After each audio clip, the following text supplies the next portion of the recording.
when in fact they're general enough to apply to anyone. We could devise a little experiment where we take your forecasts and then give some of them straight, give some of them randomized, sometimes give Virgo, the Pisces forecast, etc., and then ask people how accurate they were. Yes, that would be a perverse thing to do, wouldn't it? It would be, yes, but I mean, wouldn't that be a good test? A test of what? Well, how accurate you are. I think that your intention there is mischief, and I think what you'd then get back was mischief. Okay, well, my intention would not be mischief. My intention would be experimental test. Okay. Scientific test. Well, but even if it was mischief, how could that possibly influence it?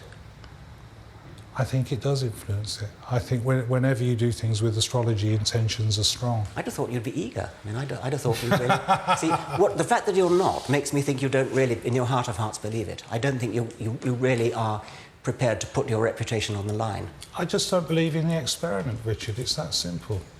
Well, you're in a kind of no-lose situation then, aren't you? Because, I hope so. Yeah. Regardless of Neil Spencer's concerns, I wanted to conduct a simple trial. We selected 20 people at random. We asked them to read that week's horoscope for Capricorn, but as a test, we said it applied to their own star sign. Not only do you have clever Mercury and ambitious Mars focusing on success, but now the Sun is at the same pivotal mid-haven angle of your solar chart. I have no idea what that means. Put simply, this means that this is your moment to go that extra mile to become the person you dream of becoming. Remember, however, that there will be others who want what you have and will stop at nothing to get it. Astrologers say this should fit just Capricorn and not the rest. But what actually happened? Yeah, maybe. To be honest, I felt there's some Mercury energy this week because there's a lot of arguments around and a lot of bad vibes. Yeah, that kind of makes sense. What a load of old junk. It could apply to me as much as to the next person. Yeah, well, in a way, yeah. I am. I'm going on a flamenco course in Spain. That isn't necessarily pertaining to me this week. It's pertaining to me generally. Pile of rubbish. The same number of people agreed that the horoscope was accurate for them as disagreed, and similar results are found with proper large-scale experiments. Technically, all but one of our group should have disagreed, namely our only Capricorn. Does it apply to you? Not at this moment, no.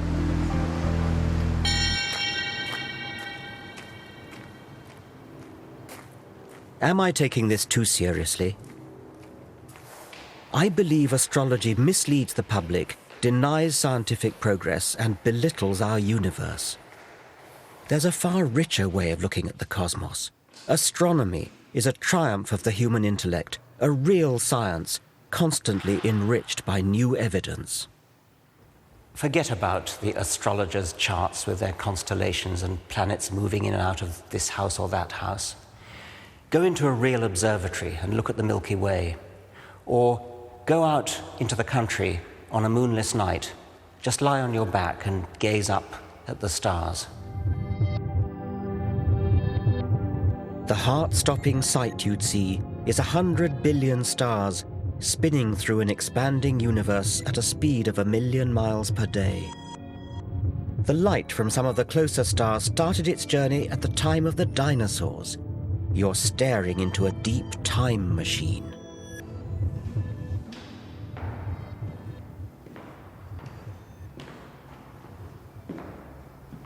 And yet, even as science unravels these natural wonders, our society is drawn to the slim pickings of supernatural belief. Half the British population now say they believe in paranormal phenomena. Over 8 million of us have owned up to consulting psychic mediums. What I want you to do, Richard, for me is just to pull me out 8 of them, please. Simon Goodfellow claims that, with these cards, he can use his psychic powers to tune in to the spirits of dead people around me. 7, 8.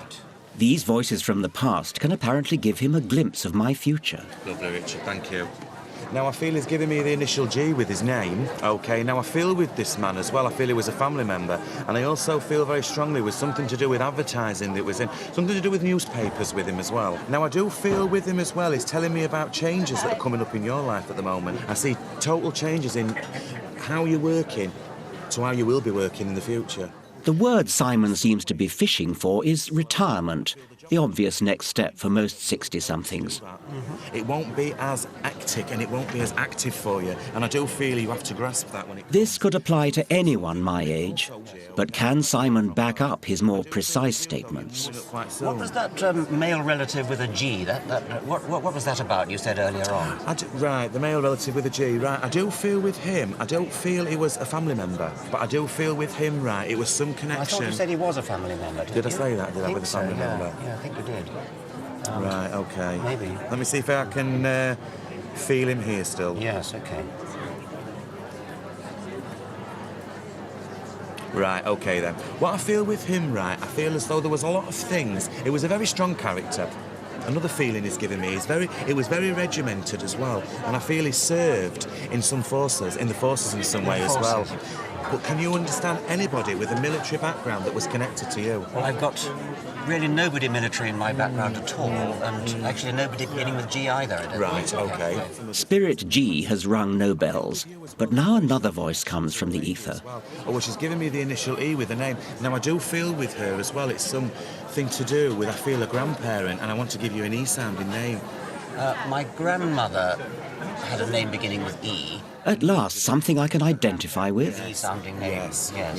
Tell me more about her. I mean, The lady, I do feel with her as well, she had a lot of cats. a lot of... Cats. It's cats. Perhaps not. She never had a cat. She hated cats, as a matter of fact. Right. She liked dogs, but she hated Right. cats. Well, I can understand. Not everybody, though. What you've got to also remember with this as well, not everybody can relate to everything that a reader will say. No. Not everybody. I mean, I've had people like yourself who have... Extraordinary claims require extraordinary evidence. Because normally people who come to these events come for a reason, and because they want closure and direction in their life. And also what you've got to think about, Richard, as well, some things are very raw to me. Psychics may believe they communicate with the dead, but I've seen no evidence for it. My concern is that for some people, this superstitious nonsense can be far from harmless fun. If you've lost somebody dear to you, and I'm trampling all over those memories by telling you that they're here now saying this and that, I mean, that's none of my business, and if I'm just doing it because I can earn some money out of it, I've known cases of people that have lost somebody, lost a child that's so dear to them, and they cannot get over the fact they've lost the child and become addicted to these... OK, this is a lady who is trying to connect with somebody at the front here. Darren Brown is a celebrated illusionist, but also a skeptic. He makes clear his performances depend simply on mental tricks. She looks very, very elegant, and there's guilt on her part, a feeling of guilt. I think your father passed when you were very young as well. Is that right? He gives me the inside intelligence on how a psychic medium might exploit entirely earthly trade secrets. They're using a skill called cold reading, which is a way of communicating information to somebody where it sounds like they know everything about you and they can reveal facts seemingly about your life and describe your character in a way that you'd be amazed by. Whereas in fact it's a linguistic trick or a set of linguistic tricks where they're saying words and you're constantly supplying the meaning yourself, but it can be very convincing. She's asking about, I want to say Charlie, Charles. The psychic will, if it's with a group of people, throw out a name. Someone she left behind? Now, that name could refer to a person in the audience who's living, or it could refer to someone that's died, or it could be a friend of the person. It really could be anything. So it's up to somebody to pick up on it and turn it into what they want it to be. Is it another relationship that you had? Sorry? That's my ex-husband's name. And of course, if they say, yes, that was my husband, then the reader can go, yes, that's right, he's here, he's saying he still loves you, or whatever that is, and they turn it back into, make it sound as if they were saying it was your husband, when in fact it could have been anybody, it could have been the name of the person that was sat there. Lily or Lucy or something like that. Yeah. Far from it being all vague or saying things that apply to just everybody, you'll get very specific details. She's saying something about a hat that you used to like, or something with a hat, yeah? One thing I saw was...